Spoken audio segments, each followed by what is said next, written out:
নমস্কার বন্ধুরা, your kitchen চ্যানেলে আপনাদের সবাইকে স্বাগত। আমি আজ আপনাদের করে দেখাবো খুবই সহজ আর চটজলদি একটা রেসিপি, কুমড়ো আলুর চচ্চড়ি। সকালের নানা কাজের মাঝে যখন রুটি বা পরোটার জন্য তরকারি করার মতো সময়ই থাকে না, তখন খুব চটজলদি কিন্তু আপনারা এই কুমড়ো আলুর চচ্চড়ি রান্না করে নিতে পারেন। খুব সহজে আর খুব তাড়াতাড়ি এই কুমড়ো আলুর তরকারি রান্না করে নেওয়া যায়। খুব কম তেল মশলায় তৈরি এই কুমড়ো আলুর তরকারি রুটি, লুচি বা পরোটার সঙ্গে খেতে কিন্তু বেশ ভালো লাগে। তাহলে চলুন দেখে নেওয়া যাক আমার আজকের রেসিপি। আলু এরকম ছোট ছোট টুকরো করে কেটে নিয়েছি, কুমড়োগুলোও এরকম ছোট ছোট টুকরো করে কেটে নিয়েছি। নিয়েছি ছোট করে কেটে নেওয়া টমেটো, আর নিয়েছে কয়েকটা চিড়ে রাখা কাঁচা লঙ্কা। এই রান্নাটা কিন্তু সর্ষের তেল দিয়েই বেশি ভালো হয়। তেল গরম করে নেওয়ার পর এর মধ্যে দিয়ে দিলাম কালো জিরে, আর দিয়ে দিলাম কয়েকটা চিড়ে রাখা কাঁচা লঙ্কা। এবার কালো জিরে আর কাঁচা লঙ্কা দুটো একটু তেলের মধ্যে নাড়াচাড়া করে ভেজে নেব। ফোড়ন থেকে একটু গন্ধ বেরোতে শুরু করেছে। এবার এর মধ্যে দিয়ে দেবো কুচিয়ে রাখা পেঁয়াজ, আর তার সঙ্গে দিয়ে দেবো সামান্য একটু নুন। এবার নুন দিয়ে পেঁয়াজগুলো বেশ একটু হালকা ভেজে নেব। খুব বেশিক্ষণ ভাজার দরকার নেই, 2-1 মিনিট একটু তেলের মধ্যে নাড়াচাড়া করে নিলেই হবে। আর এই সময় গ্যাসের ফ্লেম রেখেছি আমি একদম হাইতে।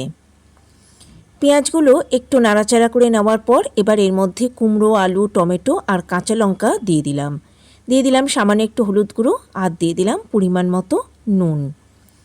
এবার এই সমস্ত কিছু একটু কিছুক্ষণ নাড়াচাড়া করে ভেজে নেব। এটাও কিন্তু বেশিক্ষণ ভাজার দরকার নেই, ওই মিনিট 2 একটুখানি হাই ফ্লেমে নাড়াচাড়া করে নিলেই হবে। কুমড়ো, আলু, টমেটো সমস্ত কিছু একটু নাড়াচাড়া করে ভেজে নেওয়ার পর এবার এর মধ্যে দিয়ে দিলাম একটু চিনি। এই কুমড়ো আলুর চচ্চড়িতে একটু কিন্তু চিনি অবশ্যই দিতে হবে, তবে নুন চিনির পরিমাণটা আপনাদের নিজস্ব স্বাদ অনুযায়ী দেবেন। এই কুমড়ো আলুর চচ্চড়িতে আর কোনো মশলা কিন্তু দেওয়া হয় না। এবার খুব ভালো করে এটাকে নেড়ে দিলাম। এর মধ্যে দিয়ে দিলাম কয়েকটা গোটা কাঁচা লঙ্কা। এবার এটাকে ঢাকা দিয়ে একদম লো ফ্লেমে 10 থেকে 15 মিনিটের মতো রান্না হতে দেব। ফিরে এলাম প্রায় 10-12 মিনিট পর। ঢাকা খুলে দিয়েছি, আর এটা কিন্তু বেশ ঘন হয়ে গেছে, আর আলুও কিন্তু সেদ্ধ হয়ে গেছে, আর কুমড়ো তো খুব নরম, তাই তাড়াতাড়ি সেদ্ধ হয়ে যায়। কয়েকটা আলু এই স্প্যাচুলা দিয়ে এইভাবে ভালো করে ভেঙে দিলাম। এর ফলে ঝোলটা কিন্তু আরও বেশি ঘন হয়ে যাবে। খুব ভালো করে এটাকে একবার নেড়ে দেব। এবার সব শেষে আমি এর মধ্যে ছড়িয়ে দেব একটু কাঁচা সর্ষের তেল। এবার আমি গ্যাসের ফ্লেম বন্ধ করে দেব। তৈরি হয়ে গেল আমার আজকে চটজলদি রেসিপি, কুমড়ো আলুর চচ্চড়ি। রেসিপিটা ভালো লাগলে একটা লাইক, কমেন্ট ও শেয়ার করার অনুরোধ রইল সকল দর্শক বন্ধুর কাছে। আমার সকল দর্শক বন্ধুর কাছে একান্ত অনুরোধ রইল আমার চ্যানেলটা সাবস্ক্রাইব করার ও পাশে থাকা বেল আইকনটা প্রেস করার। তবে আজকের মতো বিদায় বন্ধুরা, নমস্কার।